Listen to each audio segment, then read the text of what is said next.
L'armurerie fine.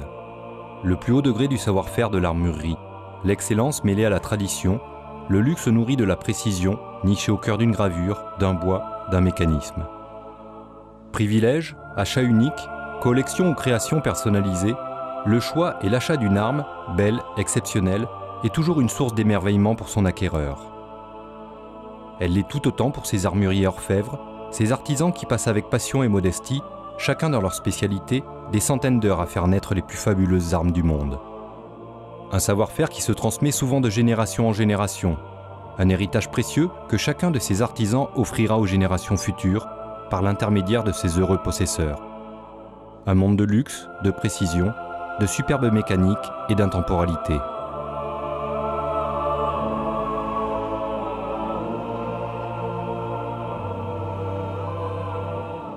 Saint-Étienne, berceau de l'armurerie industrielle française dans la plus grande, la plus emblématique manufacture d'armes stéphanoises, Verney-Caron.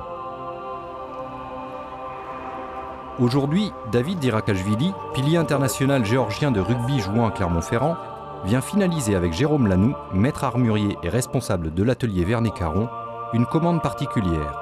Une carabine à canon octogonal ornée de gravures personnalisées. L'emblème de la Géorgie aux incrustations d'or rouge, cerclé d'un ballon ovale. On va le faire une incrustation en or rouge. Voilà. Bon, impeccable. Impeccable. Donc ça, j'ai tout ce qu'il faut. Et maintenant, par rapport à les gravures, si je voulais mettre ici des Z latins, quoi, français. Initial, D, Z. Je vais faire un projet par la graveuse. La graveuse va vraiment nous situer et l'ornement et le sujet animalier. Alors, il y a deux solutions. Ou un ours, ou alors je pensais un cerf qui a à brame. Un cerf au brame, oui. Ouais. On a la place de mettre un deuxième sujet. L'arme que je commande, ce serait une arme que j'aimerais beaucoup garder et surtout, après, laisser mes petits-enfants. Comme mon grand-père, il m'a laissé une très belle fusil, qu'il est en Géorgie. Donc, je suis parti dans cette idée-là, que il n'y aura pas beaucoup d'armes, qu'il y aura des Z ici, un ours ici et un cerf là, et avec des initiales, avec par exemple sur le calotte, ça se présente le forme de ballon de rugby avec le drapeau de Géorgie, bon, et le logo géorgien. Donc ça reste quand même des souvenirs, même quand j'arrêterai le rugby et quand j'arrêterai les chasses. Et c'est quelque chose que ça restera toujours un très bel souvenir. Mais un cadeau comme ça, c'est un budget conséquent, j'imagine? Oui, mais on est nombreux, il y a la famille, il y a moi dedans. Donc, grâce à Verney-Caron et grâce à Jérôme, on va arriver à faire quelque chose de bien.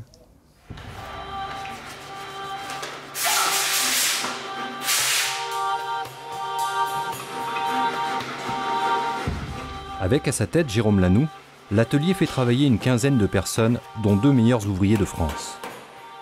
L'atelier Verney-Caron propose des pièces uniques, fusils et carabines de chasse, fabriquées sur mesure par ses ouvriers dont le travail et les savoir-faire permettent aux différentes pièces comme les bascules en acier forgé de prendre leur forme définitive.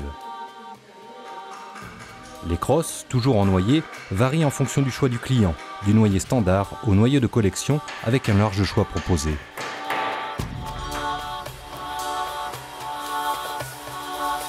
Christophe, tu es en train de préparer la trempe de la carabine. C'est une gravure qu'on vient de recevoir. Ouais, elle est très jolie. Le rhinocéros est magnifique. Pense à me préparer toutes les armes pour l'exposition la semaine prochaine.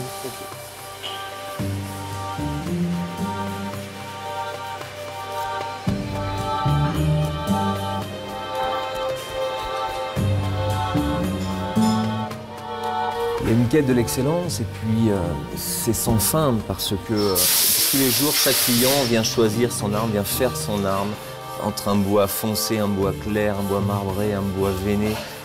Chaque personne a vraiment une sensation différente par rapport à son bois, à ses gravures. Certaines personnes veulent des gravures plus fines, certaines personnes ne veulent pas de gravure et on s'attache à travailler sur le damas, sur des nouvelles matières. C'est un petit pincement au cœur aussi. C'est vrai que c'est un petit pincement au cœur parce que je n'irai pas jusqu'à dire que c'est le bébé, mais c'est vraiment l'objet, c'est la fin de notre travail.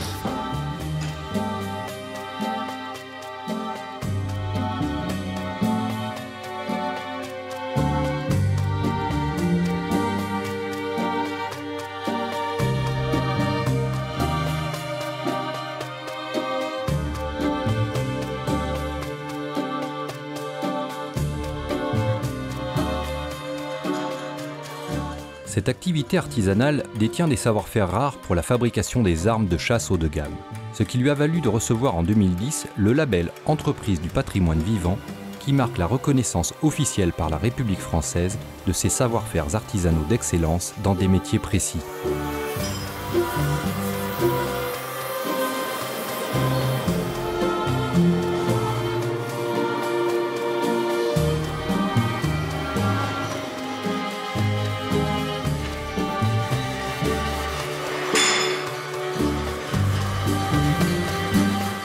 Étonnant parcours parfois de ces hommes et ces femmes qui vouent désormais leur vie à l'armurerie fine.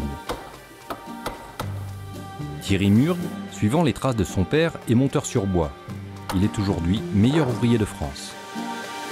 Moi je suis parti dans la biologie, j'avais un bac +2 mais je ne trouvais pas ce que je voulais.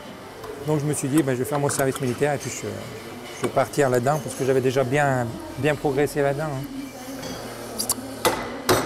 Et puis voilà. Et ça fait 20 ans que j'en fais. Voilà, donc là, on voit l'ajustage qui est presque bon. Il ne reste pas grand-chose.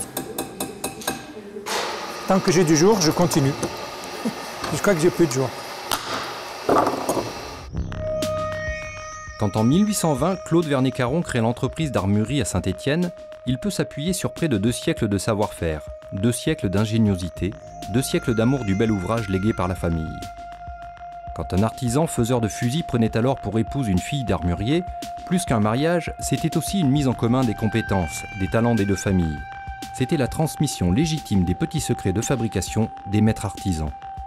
C'était la sauvegarde dans les murs d'un patrimoine technologique et humain qui a permis à la société Vernet-Caron d'écrire quelques-unes des plus belles pages de l'histoire de l'armurerie française. Le fondateur était un artiste qui travaillait sur le bois. Et vous avez ici le travail qu'il a réalisé à l'âge de 20 ans. C'est une sculpture sur bois qui est assez extraordinaire. Il a été récompensé par la médaille d'or de la ville de Saint-Étienne. Sur cette crosse, il y a 2 travails remarquables. Il y a la sculpture et il y a aussi le travail fait pour le montage de la platine, avec là un travail vraiment remarquable dans le bois. C'est une crosse qui date de 1820 exactement. Il avait 20 ans quand il a réalisé cette œuvre d'art. Et depuis, alors bon, on a évolué bien sûr. Vous avez ici une idée des armes qui ont été fabriquées durant toutes ces années qu'on a essayé de reconstituer. Et aujourd'hui, nous essayons de continuer à faire ces armes de luxe à côté de notre production plus industrielle, mais nous continuons à avoir notre atelier Vernet-Caron. Nous fabriquons environ 250 armes par an et on peut regarder quelques exemples si vous voulez.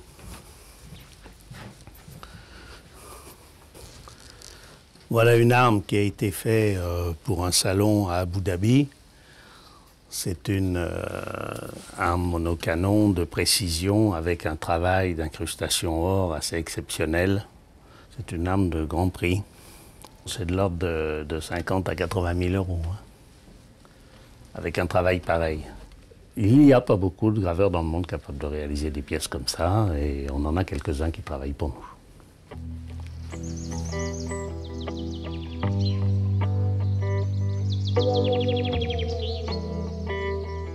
Niché au cœur de la vallée d'Ubaye, proche de Barcelonnette, c'est dans le silence des montagnes que sont gravées quelques-unes des plus belles pièces de l'atelier.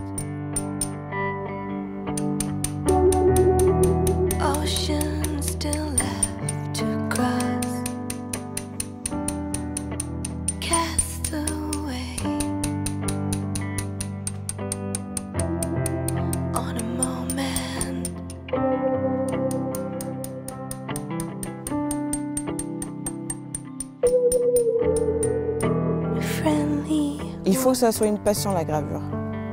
Parce que tu t'épanouis dans ce que tu fais, tu passes tout ton temps au travail, enfin beaucoup de temps au travail. Donc si tu t'éclates pas dans ce que tu fais, je pense qu'il faut arrêter, quoi. Et puis, tant que tu progresses toujours, t'as pas envie de t'arrêter. Parce que tu veux aller voir tes limites. Si tu stagnes, c'est plus intéressant, quoi. Alors tu peux toujours continuer, mais tu t'éclates moins. Parce que là, ouais, si. Je suis pas arrivée encore où je veux arriver. Non.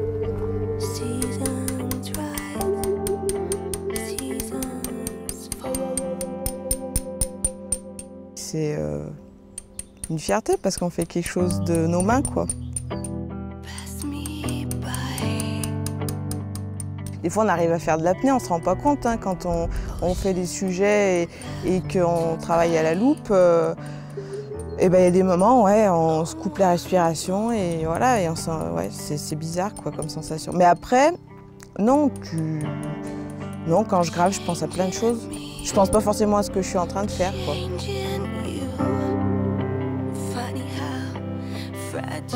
Donc là, tout est fini de ce côté-là, côté ornementation.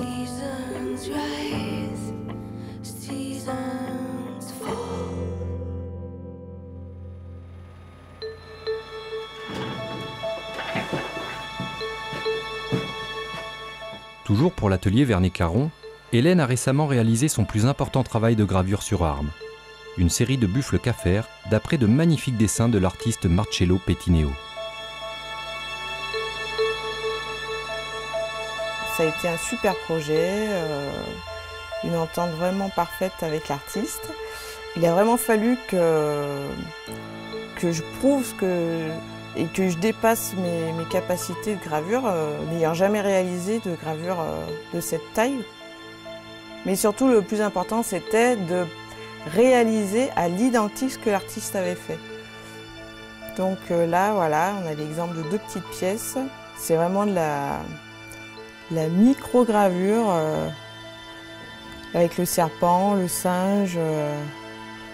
Quand on voit la pièce de 1 €, ça donne une idée de la finesse de la gravure. Ça a été dur pour moi, je ne pensais pas prendre autant de temps, mais il m'a fallu presque 900 heures parce que c'était... Il n'y a pas moindre coin du fusil qui n'est pas gravé, quoi. Cette arme aujourd'hui est aux États-Unis et est en train d'être vendue à un collectionneur américain, producteur de cinéma, qui a les moyens de s'offrir ce genre d'arme. C'est une arme qui vaut à peu près dans les 40 000 $ aujourd'hui. On a fait un gros travail en termes de qualité de finition d'armes. Donc c'est vrai que la gamme a bien évolué. Elle a évolué sur des armes de qualité aujourd'hui, qui je pense restent sur des niveaux de prix abordables, dans l'univers du luxe.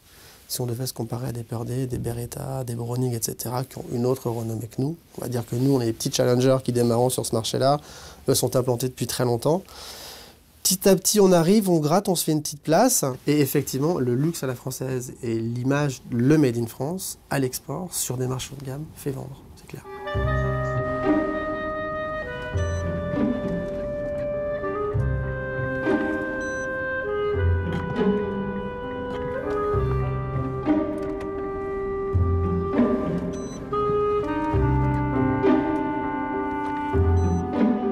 Là, je vais à Saint-Étienne, on arrive à Saint-Étienne, je vais chez Vernet-Caron à l'atelier. L'atelier qui font des armes et des armes fantastiques. Et puis bon, là, je vais rencontrer Jérôme qui gère l'atelier. Jérôme, c'est celui qui sait te guider, qui arrive à te faire changer d'idée aussi. Et ben voilà, on arrive hein, devant Vernet-Caron, donc on va aller à l'atelier. Avant de se plonger dans l'intimité de la commande de Luc Alphand, Jérôme Lanoux lui propose d'essayer une carabine express réalisée entièrement en Damas. Ça pousse un petit peu plus, mais c'est très agréable. Bon, allez, on va essayer. Allez, je laisse partir la cible et nous allons voir ce que ça donne à 50 mètres. Allez.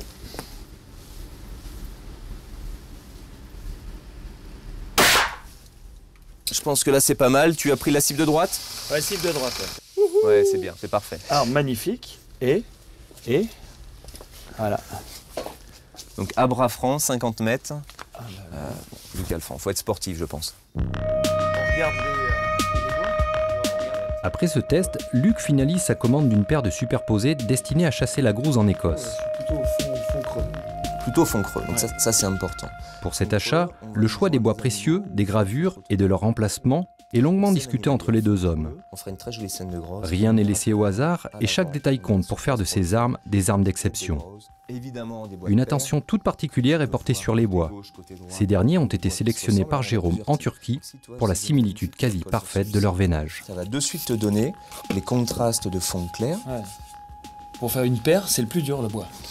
C'est pas le plus dur. Après, on a la gravure qui doit être identique également. Ouais. Donc, on compte, en ce qui nous concerne, on compte 30% de temps en plus et de budget en plus pour acheter les bois, pour laisser le temps au graveur, pour que les relimes soient identiques. Il ne s'agit pas que la moustache ait 2/10 de millimètre de différence sur le gauche. Ils sont gravés en même temps. Ils sont gravés en même temps. Et les crosses sont taillées en même temps également pour avoir le même avantage, la même pente, le même poids. On le fait au gramme près. Ça prend un petit peu de temps, c'est une fabrication artisanale. On va être obligé de monter les tubes, d'avoir le même poids sur chaque canon, sur chaque bascule, sur chaque crosse.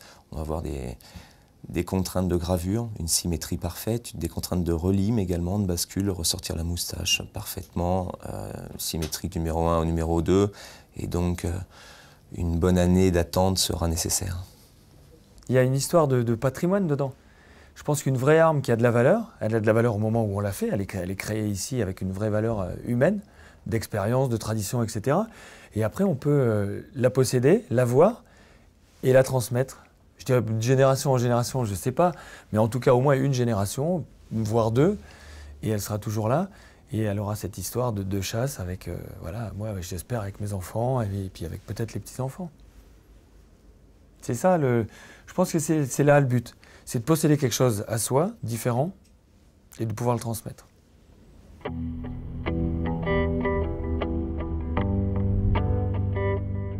Quelques semaines plus tard, direction les Hautes-Alpes, chez Hélène, la graveuse de l'atelier.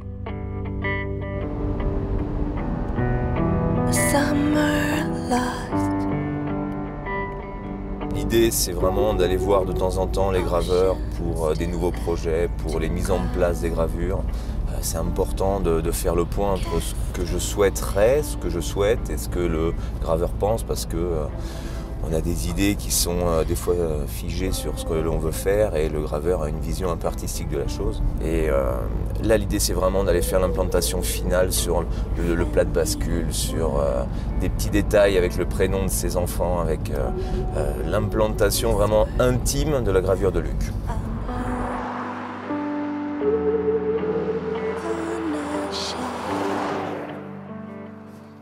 Donc il a modifié, il a eu 2 petites volontés supplémentaires, notamment sur l'ornement. Ça c'est le numéro 1, donc nous sommes bien d'accord. Grosse à gauche, faisant à droite. La seule petite volonté supplémentaire, il veut introduire à l'intérieur de ces petites feuilles, il veut y glisser le prénom de ses enfants. D'accord, ok. Il faut que ce soit visible uniquement par lui. Une personne qui ne le connaît pas ne doit pas voir les prénoms des enfants, c'est vraiment un petit geste personnel. C'est ce qui va être... c'est le petit coup de cœur, c'est ce qui va être sympa sur le côté. J'ai eu une demande une fois d'un client armurier qui m'a dit fais quelque chose, noie quelque chose dans la gravure qui me fasse penser à toi et qui me fasse rire. Et je lui ai fait une souris planquée juste au-dessus d'une vis, là. Voilà. Chaque fusil est différent. Ah, on n'a pas un fusil qui se ressemble et le client vient y apporter ou pas y apporter. Mais même si le client n'a pas la demande, on essaye de l'orienter pour vraiment personnaliser sa gravure. C'est l'intérêt de l'artisanal. C'est l'intérêt de l'artisanal. Véritable héritage élevé au rang d'art par ces armuriers orfèvres, voici un monde de passion, de qualité, de travail parfait et minutieux, réalisé le plus souvent par des hommes et des femmes de l'ombre. De leurs mains expertes, ces ouvrages uniques aux mécaniques incroyables traversent les siècles pour émerveiller la vie d'un chasseur, souvent collectionneur, et qui l'accompagneront aux 4 coins du monde à la recherche des plus beaux gibiers.